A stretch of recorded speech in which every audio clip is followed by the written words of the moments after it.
Good morning बच्चों, मेरा नाम ललन राज होगा।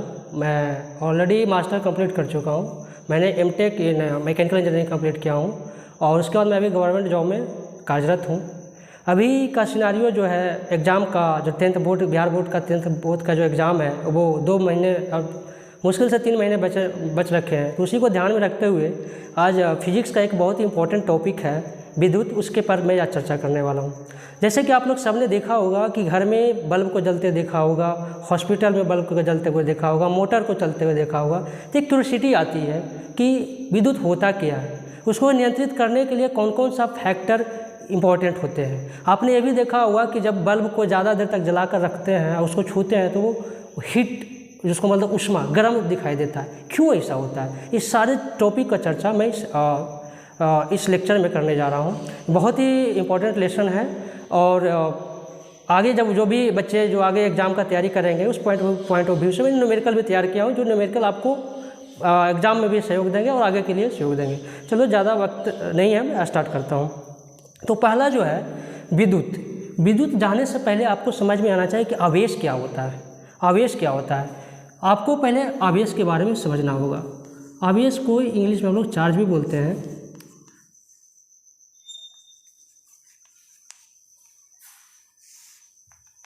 आवेश जो होता है किसी भी पदार्थ का एक मौलिक गुण है। मतलब ये हुआ कि अगर कोई भी मटेरियल, कोई भी धातु अगर अपने कंडीशन में है तो उसको न्यूट्रल कंडीशन बोलते हैं, उदासीन बोलते हैं।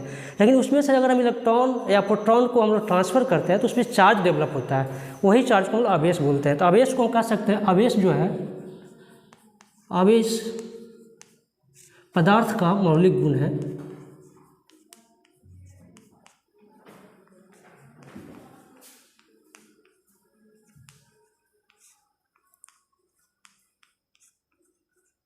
मौलिक गुण है मतलब ये कह सकते हैं कि अगर किसी भी पदार्थ में किसी एक इलेक्ट्रॉन को ट्रांसफ़र कर दें तो उसमें जो चार्ज डेवलप होगा वो आवेश कहलाएगा। आवेश का जो एसआई मात्रक होता है, इसका एसआई यूनिट होता है वो कूलम्ब होता है। एसआई मात्रक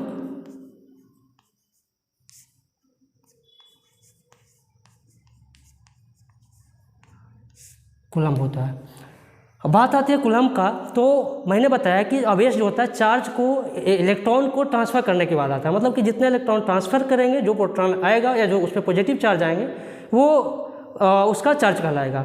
मतलब ये हुआ कि अगर कूलम्ब की बात करें तो 1 कूलम्ब का जो मात्रक, 1 कूलम्ब बराबर जो होता है 6 × 10⁻18 इलेक्ट्रॉन के करीब होता है। मतलब इतना नंबर ऑफ इलेक्ट्रॉन जो होगा वो 1 कूलम्ब के बराबर होगा, एक चार्ज के बराबर होगा। एंड आपको पता होगा कि एक इलेक्ट्रॉन पे जो चार्ज होता है 1.6 × 10⁻90 कूलम्ब होता है। तो ये जो 2 चीज़ें हैं आपको याद रखना होगा। अब इसी में आपने देखा होगा, मैं एक विद्युत धारा का एक एग्जाम्पल समझाता हूँ कि जब आप नदी में देखे होंगे जल को प्रवाहित होते हुए देखा होगा, तो जब कोई पत्थर फेंकते हैं तो एक वेव डेवलप होता है, मतलब उसके ट्रांसफ़र होता है। इलेक्ट्रॉन जो यहाँ पे जो होगा, इलेक्ट्रॉन का प्रवाह को हम लोग विद्युत धारा मानते हैं। मतलब इलेक्ट्रॉन का प्रवाह का मतलब ये हुआ कि एक पॉजिटिव चार्ज हुआ। इलेक्ट्रॉन को आविष्कार करने से पहले लोग को मानना था कि पॉजिटिव चार्ज का फ्लो के चलते धारा का प्रवाह होता है, लेकिन ऐसा नहीं है। जब उसके बाद परिपाटी का नियम आया तो उसमें ये बताया गया कि इलेक्ट्रॉन का फ्लो के चलते चार्ज फ्लो होता है, चार्ज फ्लो के चलते विद्युत धारा होता है। एक एग्जाम्पल मैं समझाना चाहूँ। मान लो कि एक धातु मटेरियल चालक पदार्थ है। आपको बताऊंगा चालक पदार्थ क्या होता है, मैं बताऊंगा। तो चालक पदार्थ है। चालक पदार्थ में ये क्या है कि आपको पता होगा कि एक परमाणु एटॉमिक होता है, एक परमाणु के अंदर में इलेक्ट्रॉन प्रोटॉन रहते हैं। तो मैं बता देता हूँ कि एक इलेक्ट्रॉन, ये इलेक्ट्रॉन हो गया और इसके सब्सिक्वेंट में जब ये इलेक्ट्रॉन मूव करेंगे तो यहाँ पे जो चार्ज जो डेवलप होगा पॉजिटिव चार्ज होगा। मतलब इलेक्ट्रॉन के निकलने के बाद जो बचा रहेगा वो पॉजिटिव चार्ज होगा। बेसिकली होता कुछ नहीं। हम लोग क्या करते हैं कि सपोज डेट, एक एग्जांपल समझाता हूँ कि मान लो कि एक पानी का फ्लो हम लोग करवा रहे हैं। मान लो कि एक तुम्हारा ये पंप है, ये तुम्हारा एक पंप है, इसके थ्रू आपको पानी का फ्लो करवा रहे हैं, ठीक है। अब ये हॉरिजॉन्टल पोजीशन में है, ये जब हॉरिजॉन्टल पोजीशन में, तो इस कंडीशन में पानी का फ्लो नहीं होगा। लेकिन जब हम लोग क्या करते हैं कि इसको हम लोग टेढ़ा करते हैं या स्लोपी करते हैं तो क्या होता है कि आपको पानी का फ्लो होगा। ऐसा क्यों हो रहा है?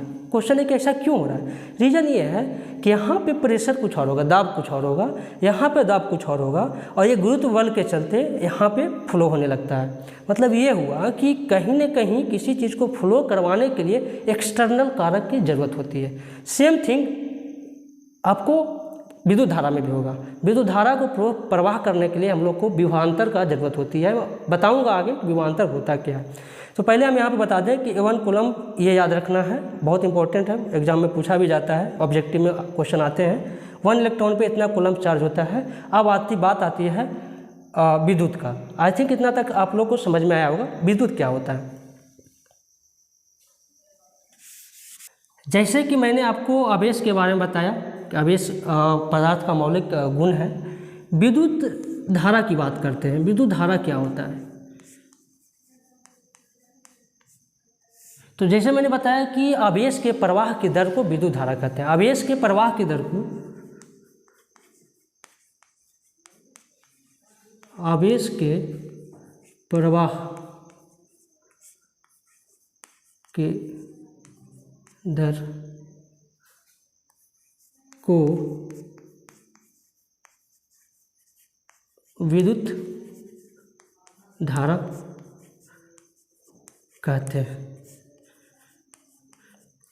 देखो इसमें एक बात दर है। आप लोग को क्वेश्चन आता होगा दर, दिमाग में आता होगा दर होता क्या है। मतलब किसी भी पर्टिकुलर टाइम के रिस्पेक्ट में बात करें कि 1 यूनिट टाइम में कितना ज़्यादा आवेश फ्लो हुआ, उसको हम लोग विद्युत धारा कहते हैं। मतलब ये हुआ, अगर हम लोग मैथमेटिकली इसको बोला जाए तो विद्युत धारा जो होगा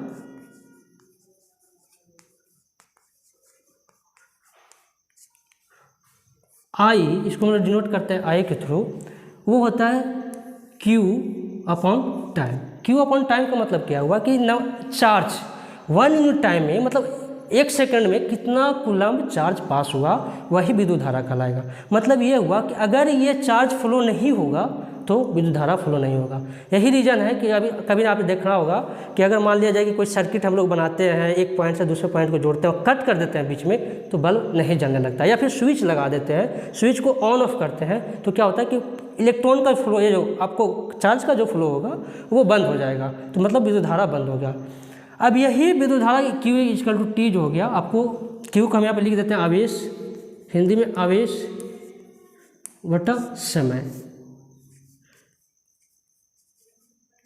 अब इसकी बात करें SI मात्रक, तो इसका SI मात्रक एम्पियर होता है।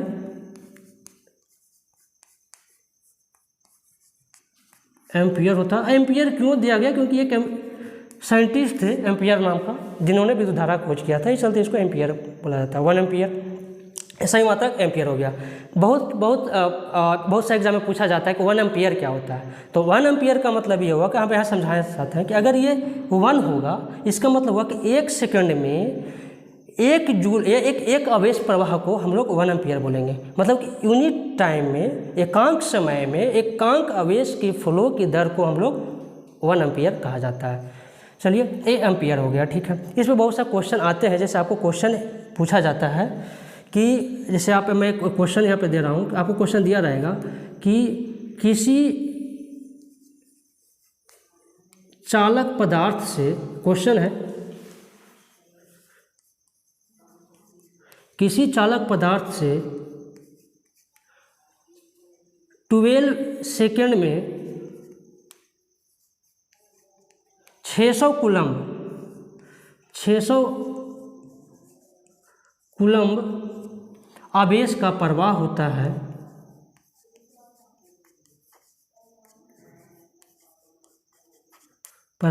है।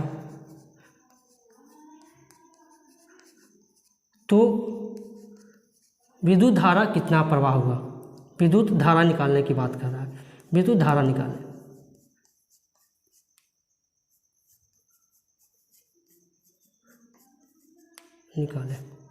जैसे कि आप यहाँ पे देख सकते हैं कि आपको टोटल जो दिया हुआ है वो 600 कूलम्ब दिया हुआ है। मैं आगे ऊपर लिख रहा हूँ।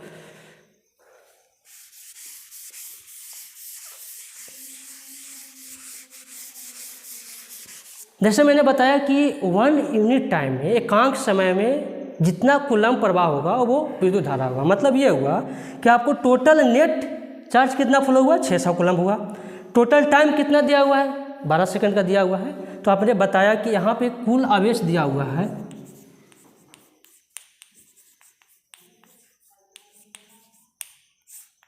600 कूलम, और आपका समय जो दिया हुआ है 12 सेकंड।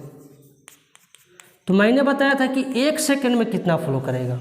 तो मैंने बताया कि फॉर्मूला से भी याद रख सकते हो कि आपका जो आई बराबर जो बताया था QT बताया था। Q कितना है बाबू 600, और समय कितना दिया है बाबू 12।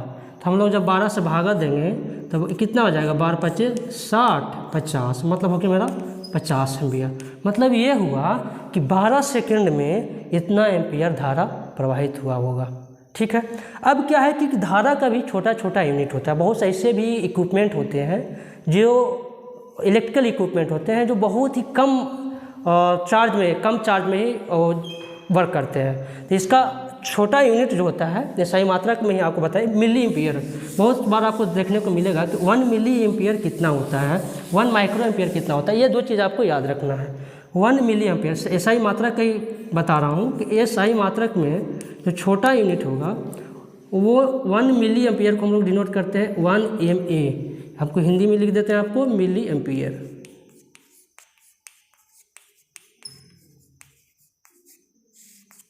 वन मिली एम्पियर जो होता है वो बराबर होता है 10 के पावर -3 एम्पियर का। मतलब ये हुआ कि 1 डिवाइडेड 1/1000, मतलब 1 का 1000 भाग जो होगा वह 1 मिली एम्पियर होगा। इससे भी एक छोटा यूनिट जनरली यूज किया जाता है, मतलब कि जितने भी इलेक्ट्रिक इक्विपमेंट जो वर्क करते हैं वो होता है 1 माइक्रो एम्पियर। इस पे माइक्रो एम्पियर को जो माइक्रो एम्पियर होगा, 1 माइक्रो एम्पियर जो होगा इक्वल टू होगा 10 के पावर -6 एम्पियर। ये जो 2 चीज़ है आपको याद रखना है छोटा यूनिट में। अब बात आती है कि अच्छा ये बताइए सर कि जो करंट जो फ्लो करता है उसको मेजर कैसे करते हैं। तो इसका एक इक्विपमेंट है, उसको एमीटर बोला जाता है, जिसके थ्रू मेजर किया जाता है। यहाँ पर लिख दे रहे हैं कि इसको जो मापन यंत्र का जो नाम है, करंट को जो मापन यंत्र का जो नाम है वो है एमीटर।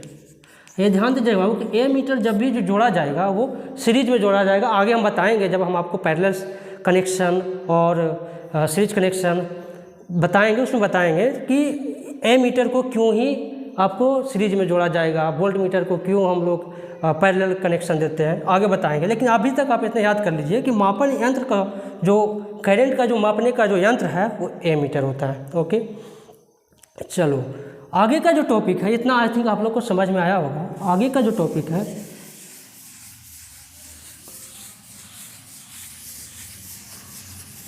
कि क्वेश्चन, अब क्वेश्चन आती है कि मान लो कि कोई इलेक्ट्रिक वायर है, चालक पदार्थ है, क्या चालक पदार्थ को ऐसे छोड़ेंगे तो क्या चार्ज प्रवाह होने लगेगा, क्वेश्चन हो जाता है। तो उसी को फ्लो करवाने के लिए, इलेक्ट्रॉन या चार्ज को फ्लो करवाने के लिए हम लोग एक्सटर्नल सेल की जरूरत पड़ती है। मतलब एक्सटर्नल को बैटरी को हम लोग बैटरी से जोड़ते हैं। तो हम आप एक एग्जांपल के थ्रू आपको समझाते हैं। मान लिया जाए कि आप आगे पढ़ोगे कि ये बल्ब है, बल्ब का नोटेशन दिखाया जाता है इस टाइप से। बल्ब है, बल्ब में आपको एक सेल, बैटरी को हम लोग पैरेलल सीरीज में, ये सेल है, सेल का डिनोट आगे बताएंगे। ये मेरा एम्पियर जो है करंट मेजर करने के लिए। मतलब ये हुआ कि ये पूरा का पूरा जो पाथ है, ये जो क्लोज सर्किट, इसको सर्किट बोलते हैं, परिपथ बोलते हैं। मतलब ये हुआ कि अगर करंट का फ्लो करना है तो ये क्लोज होना चाहिए। कहीं पे आपको ये रह गया, कहीं आपको ये कर दिया, ठीक है, बल्ब तो लगा दिया लेकिन यहाँ पे बैटरी लगा दिया, लेकिन यहाँ पे हम लोग कनेक्शन दिए ही नहीं, ये ओपन है, तो बोलेगा कि इस केस में करंट का फ्लो होगा? तो नहीं होगा बच्चों, क्योंकि विद्युत धारा प्रवाह होने के लिए आपको क्लोज सर्किट होना जरूरी है। मतलब वायर टू वायर कनेक्ट होना जरूरी है। बहुत समय यहाँ पे एक स्विच भी लगा देते हैं, आपको स्विच लगा देते हैं। चलिए यहाँ पे आपका ये स्विच है, ये मेरा स्विच होगा, नाम दे रहा हूँ मैं, ये मेरा स्विच हो गया, ये मेरा बैटरी हो गया यहाँ से तक, ये जो हो गया एमीटर जिससे हम करंट मेजर करेंगे, और ये मेरा हो गया बल्ब। ठीक है, बल्ब को हम लोग स्टोर। अब बात आती है कि ये जो नोटेशन जो हम दिए लंबा, स्मॉल, लंबा, तो बैटरी में जो नोटेशन लंबा है इसको हम लोग पॉजिटिव मानते हैं, मतलब पॉजिटिव टर्मिनल, और ये क्या होगा नेगेटिव टर्मिनल। अब होता क्या है, पॉजिटिव नेगेटिव क्यों जोड़ते हैं? क्वेश्चन होता है कि सर आप पॉजिटिव लिख रहे हैं, नेगेटिव लिख रहे हैं, क्यों लिखते हैं? ऐसा क्यों नहीं होता कि नेगेटिव नेगेटिव को जोड़ने से फ्लो होने लगता है? तो होता क्या है, मैं बेसिक ज्ञान देता हूँ, आप लोग इतना नहीं पढ़ना है, जब आगे ऊपर हायर क्लास में जाओगे तो आपको पढ़ने के लिए मिलेगा क्यों पॉजिटिव और नेगेटिव जोड़ते हैं। रीज़न ये है कि जब हम किसी न्यूट्रल पदार्थ को पॉजिटिव टर्मिनल से जोड़ेंगे तो यहाँ पे इसके अंदर जो भी इलेक्ट्रॉन जो रहेंगे पॉजिटिव की ओर अट्रैक्ट करेंगे, और यहाँ से जो नेगेटिव चार्ज जो रहेगा इसको क्या करेगा, रिपेल करेगा। आपको पता होगा कि आवेश में मतलब कि पॉजिटिव और नेगेटिव एक दूसरे को अट्रैक्ट करता है, और नेगेटिव अपोजिट मतलब कि वो रिपेल करता है। रिपेल मतलब होता है कि दूर भागना, और अट्रैक्ट का मतलब एक दूसरे को क्लोज आना। मतलब ये हुआ कि दो समान आवेश रिपेल करेंगे और दो असमान आवेश दूसरे को क्या करेंगे, अट्रैक्ट करेंगे। मतलब ये हुआ कि अगर यहाँ पे इलेक्ट्रॉन है तो ये क्या करेगा, खींचेगा, और यहाँ से निगेटिव वाला क्या करेगा, इसको और ढकेलेगा। मतलब ये हुआ कि जल्दी से फ्लो करेगा इलेक्ट्रॉन को रिपेल करने के लिए। मतलब ये हुआ कि किसी भी पदार्थ का जो आणविक कंडीशन जो होता है, परमाणु कंडीशन होता है, जिसको हम लोग बोलते हैं मिनिमम थ्रेशोल्ड एनर्जी, आगे पढ़ना है थ्रेशोल्ड एनर्जी, मतलब मिनिमम एनर्जी जितना देने के बाद इलेक्ट्रॉन निकलने लगे उसको हम बोलते हैं थ्रेशोल्ड एनर्जी। वो आगे की बात है, बस इतना आप जानिए कि यहाँ पॉजिटिव का मतलब ये हुआ कि यहाँ से करंट का फ्लो होगा, और यहाँ से करंट का डायरेक्शन यहाँ से निर्धारित करेंगे, ना कि इधर से। तो यहाँ से मेरा करंट निकल रहा है। अब आपको मान लिया जाए, आगे बताएंगे प्रतिरोध क्या होता है, आगे बताएंगे। आपको पता होगा कि किसी चीज़ को हम लोग एक स्टेट में है उसको ढकेलते हैं तो रेजिस्टेंस पैदा करता है, कहता है ना हम यही अवस्था में रहेंगे। अगर वही अवस्था में रहना चाहता है, अब उसको ढकेल रहे हो, तो वही जो प्रतिरोध जो डेवलप करता है। हर एक पदार्थ का, हर एक आदमी का एक अपना रेजिस्टेंस होता है, प्रतिरोध होता है। आगे बताएंगे, जब ओम का नियम बताएंगे तो वहाँ पे रेजिस्टेंस आएगी। अभी आप इतना जानिए कि हमको करंट फ्लो करवाना है तो क्या क्या की ज़रूरत है। तो हमको तो एक बैटरी चाहिए ही, जिसमें पॉजिटिव के साथ जोड़ेंगे और नेगेटिव के साथ बल्ब को जोड़ेंगे, तब इलेक्ट्रॉन का फ्लो होगा, तब करंट का फ्लो होगा।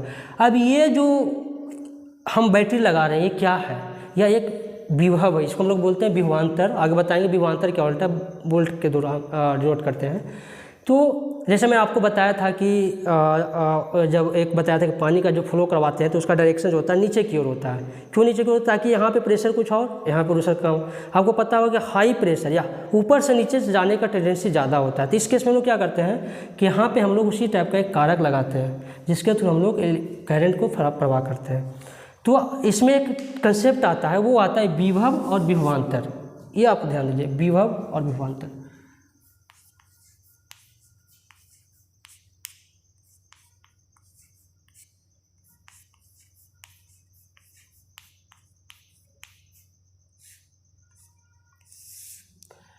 विभव विभवांतर का मतलब ये हुआ कि हमको इसको इलेक्ट्रॉन को निकालना है तो उस पर कुछ ना कुछ कार्य करना पड़ेगा, वर्क करना पड़ेगा। तो जो एक कूलम्ब चार्ज को निकालने के लिए कितना वर्क कर रहे हैं वो विभवांतर कहलाता है। मतलब ये हुआ, विभव कहलाता है कि V बराबर जो होता है W/Q। W मतलब क्या हुआ कि वर्क, कार्य, ये क्या हुआ आपको आवेश हो गया, कार्य आवेश हो गया। अब इसी से हम आपको समझाते हैं कि होता क्या है। ये हम लोग वोल्ट मीटर के द्वारा मेजर करते हैं वोल्ट को, और इसे विभव जो हो गया कि ये दोनों के बीच का जो अंतर जो होगा विभवांतर होगा। कि मतलब ये दोनों के बीच पोटेंशियल डिफरेंस कितना है, ये दोनों के बीच जैसे हम लोग बोलते हैं प्रेशर डिफरेंस कितना है, तो यहाँ पे पोटेंशियल डिफरेंस कितना है, यहाँ पे क्या वैल्यू है, यहाँ पे क्या वैल्यू। अगर यहाँ पे दोनों समान रहेगा, यहाँ भी 50 यहाँ भी 50 रहेगा तो नहीं फ्लो करेगा। अगर दोनों इक्वल है तो नहीं होगा। मतलब यहाँ पे 50 यहाँ 25 है तो बाबू 50 की ओर से 25 की ओर जाएगा, ज़्यादा से बाहर, ज़्यादा से लोअर की ओर जाएगा। मतलब ये हुआ कि एक कूलम्ब आवेश के लिए कितना कार्य करना पड़ रहा है उसको हम लोग विभव बोलते हैं। विभव जनरली हम लोग इलेक्ट्रोमैग्नेटिक फोर्स बोलते हैं, EMF द्वारा डिनोट करते हैं, या फिर इसी को हम लोग बोलते हैं बैटरी सेल, जिसके थ्रू हम लोग को फ्लो करवाते हैं। अब क्वेश्चन आता होगा कि सर ये बताइए कि जब हम लोग जोड़ते हैं, बैटरी को जोड़ते हैं तो फ्लो होने लगता है, बहुत जल्दी करंट फ्लो करने लगता है, क्यों ऐसा होता है? सोच सकते हैं कि सर हम इसे प्लग को दबाए जलने लगा, हम क्यों नहीं आभास कर पाते हैं कि अच्छा कैसे जल गया। देखो यहाँ पे जो करंट का जो फ्लो होता है वो इलेक्ट्रोमैग्नेटिक वेव है, मतलब कि प्रकाश का जो स्पीड होगा ना वही स्पीड से यहाँ पे इलेक्ट्रॉन का फ्लो होगा। मतलब ये हुआ कि इसमें भी इसका जो चार्ज होता है 3 × 10⁸ किलोमीटर पर सेकेंड होता है, सॉरी मीटर पर सेकेंड होता है, 3 × 10⁸ मीटर पर सेकेंड होता है। मतलब ये हुआ कितना स्पीड से जाएगा तो पता ही नहीं चलेगा, हम लोग जिस स्टेट में है वैसे स्टेट में नज़र आते हैं।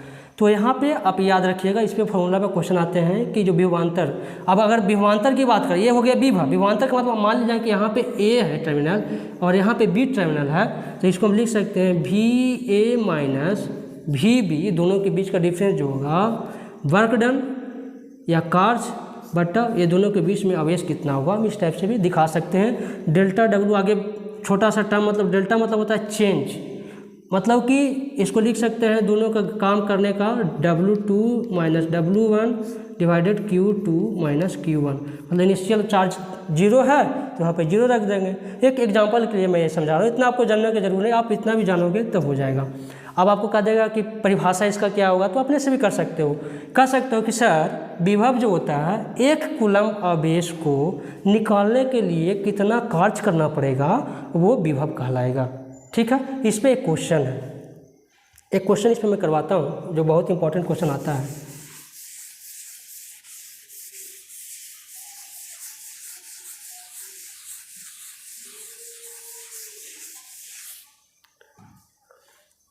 आता है क्वेश्चन ये है, किसी चालक पदार्थ से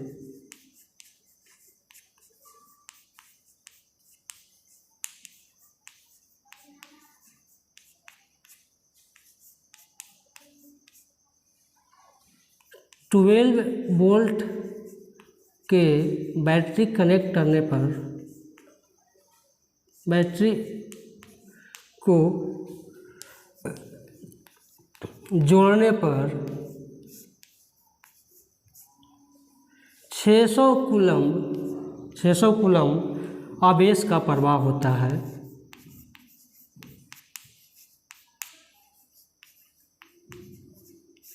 आवेश का प्रवाह होता है तो कितना कार्य करना पड़ेगा, ये इस टाइप का क्वेश्चन पूछे जाते हैं। तो ध्यान देना बच्चों कि यहाँ पे आपको वोल्ट दिया हुआ है कि 12 वोल्ट का बैटरी कनेक्ट कर रहे हैं और 600 कूलम्ब फ्लो हो रहा है। तो आपको मैंने बताया था कि V जो होता है वोल्ट बराबर V जो होता है W/Q, मतलब आपको V दिया हुआ है, Q दिया हुआ है तो कार्य नहीं निकल जाएगा, तो कार्य यहाँ से निकल जाएगा कि आपको V दिया हुआ है 12 वोल्ट, वर्कडन हमको निकालने का रहा, कार्य कितना हुआ, Q दिया हुआ है 600, तब इसको हम लिख सकते हैं W बराबर हो जाएगा 600 × 12 7200 जूल। आपको पता होगा, आप लोग पढ़े होंगे कि जो वर्कडन का यूनिट होता है जूल होता है। अब हम बात आते हैं, जैसे मैंने वोल्ट मीटर बता दिया, तो वोल्ट क्या होता है ये आपको यहाँ पे इतना तक आई थिंक आप लोग को समझ में आया होगा। अब इसका एसआई मात्रक की बात करें, विभवांतर का एसआई मात्रक जो होता है वो छूट गया था, एसआई मात्रक जो होता है वो होता है वोल्ट। मैंने बताया कि वोल्ट ने इसको खोज किया था तो इसको वोल्ट लग दिए, वोल्ट हो गया। ठीक है, डिनोट किया करते हैं V के द्वारा। और याद रखिएगा कि 1 वोल्ट बराबर क्या हो गया, 1 वोल्ट के द्वारा कितना, मतलब W क्या होना चाहिए, 1 यूनिट होना चाहिए, Q कितना होगा 1 होगा, तब ना अगर मान लिया कि ये 1 है और ये 1 है तो 1/1 कितना 1 वोल्ट हो गया, तो 1 वोल्ट बराबर हो गया। आपको पता होगा कि वर्कडन हम किस में मेजर करते हैं, जूल में, और आवेश को किस में मिलता रहता है, कूलम्ब में। तो जूल बाई कूलम्ब जो होता है 1 वोल्ट जो होता है 1 जूल बाई कूलम्ब होता है। याद रखिए, बहुत इंपॉर्टेंट है ये यूनिट जो है ना, यूनिट से बहुत सी क्वेश्चन को सोल्व किया जा सकता है कि 1 वोल्ट बराबर 1 जूल पर कूलम्ब। ओके, अगर दिखाई नहीं दे रहा हो तो मैं यहाँ पे लिख दे रहा हूँ कि 1 वोल्ट जो होता है 1 जूल पर कूलम्ब, ये याद रखना है। अब इसको मापन यंत्र किससे करते हैं, तो वोल्ट मीटर के थ्रू हम लोग मेजर करते हैं। मापने का जो यंत्र है, मापन यंत्र जो होगा, मापने का जो यंत्र होगा वो वोल्ट मीटर होगा।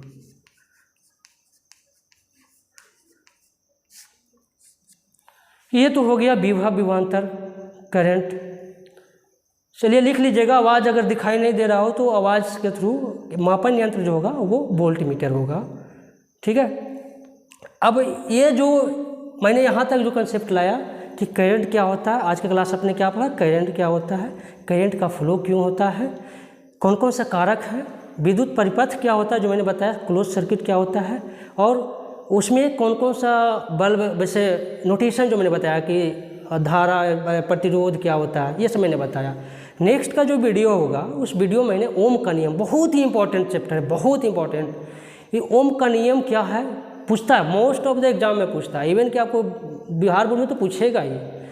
ओम का नियम बताएंगे, उसके बाद मैं बताऊंगा कि पैरेलल कनेक्शन क्या होता है, सीरीज कनेक्शन क्या होता है, प्रतिरोध क्या होता है, किस पे डिपेंड करता है, सब सारी बातें चर्चा करेंगे।